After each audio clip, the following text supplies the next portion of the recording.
Hello friends, ഇന്ന് നമ്മുടെ മീൻകാരനെ സന്ധ്യ എപ്പോഴാണ് കേട്ടോ മീനും കൊണ്ട് വന്നത്. വേണ്ടാന്ന് വിചാരിച്ചിരുന്നതാണ്. പിന്നെ പോയി നോക്കിയപ്പോൾ നല്ല വെട്ടിത്തിളങ്ങണ നല്ല പച്ച ചാളയാണ് കേട്ടോ. അപ്പോൾ പിന്നെ കണ്ടപ്പോഴേക്കും വാങ്ങാതിരിക്കാൻ തോന്നിയില്ല കേട്ടോ. അങ്ങനെ ഞാൻ മീൻ വാങ്ങി കണ്ടതാ നമ്മൾ കഴുകി വൃത്തിയാക്കി എടുത്തിട്ടുണ്ട്. നമുക്ക് കുറച്ച് നല്ല കറിയും വെക്കാം, വറുക്കുകയും ചെയ്യാം കേട്ടോ. അപ്പോൾ ഞാൻ വിചാരിച്ചിരുന്നു നല്ല ഇടിച്ച മുളകൊക്കെ ഇട്ടിട്ട് അങ്ങോട്ട് വറ്റിച്ചെടുക്കാമെന്ന് വിചാരിച്ചേട്ടാ.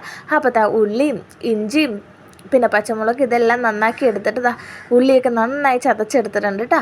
അപ്പോൾ നമ്മളിതാ ഒരു പിടി ചാള ചട്ടിയിലേക്ക് ഇട്ട് അതിലേക്ക് നമ്മൾ ചതച്ച ഉള്ളിയും ഇഞ്ചിയും പച്ചമുളകും കറിവേപ്പിലയും പിന്നെ 2 കഷ്ണം കുടംപുളിയും ഇട്ടിട്ടുണ്ട്. പിന്നെ കുറച്ച് മഞ്ഞൾപ്പൊടിയും ഉപ്പും പിന്നെ നമ്മൾ 1 സ്പൂൺ ചതച്ചമുളക് ചേർക്കുന്നുണ്ട്. കൂടുതലും ചതച്ചമുളകാണ് ഇടുന്നത്.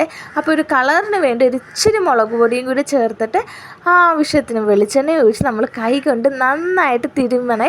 ഇങ്ങനെ കൈകൊണ്ട് നന്നായിട്ട് തിരുമുന്നിടത്തില്ല നല്ല മണമാണ് കേട്ടോ. അപ്പോഴേ നമുക്ക് കൊതി വരുവേ. എന്നിട്ട് അത് മീൻ വേകാൻ വേണ്ടി കുറച്ച് വെള്ളവും കൂടി ഒഴിച്ചിട്ട് നമ്മളിതാ മൂടി വെച്ചൊന്ന് വറ്റിച്ചെടുക്കണം കേട്ടോ. അപ്പോൾ നമ്മുടെ മീൻ കറിയൊക്കെ നന്നായിട്ട് വറ്റി വന്നിട്ടുണ്ട്. അപ്പോൾ കുറച്ച് ചാള ഞാൻ ഉപ്പും മഞ്ഞൾപ്പൊടിയൊക്കെ ഇട്ട് പുരട്ടി എടുത്ത് വറുക്കാനും കൂടി വെച്ചിട്ടുണ്ട് കേട്ടോ. അപ്പോൾ നമ്മുടെ ചാള വറുത്തതും മീൻ തിളപ്പിച്ചതൊക്കെ റെഡി ആയിട്ടുണ്ട്. അപ്പം നല്ല ചോറും ഉച്ചയ്ക്കത്തെ കൂർക്ക് ഉപ്പേരിയും പിന്നെ നമ്മുടെ മീൻ വറ്റിച്ചതും വറുത്ത മീനും എല്ലാം കൂടി കൂട്ടി ഒരു പിടി പിടിച്ചിട്ട് എൻ്റെ പൊന്നു അപാര ടേസ്റ്റാണ്. നിങ്ങൾക്ക് ഇതുപോലെ മീൻ കിട്ടുമ്പോൾ ഇതുപോലെ ഒന്ന് വെച്ച് നോക്കണേ, അത്രയ്ക്ക് പൊളിയാണ് കേട്ടോ.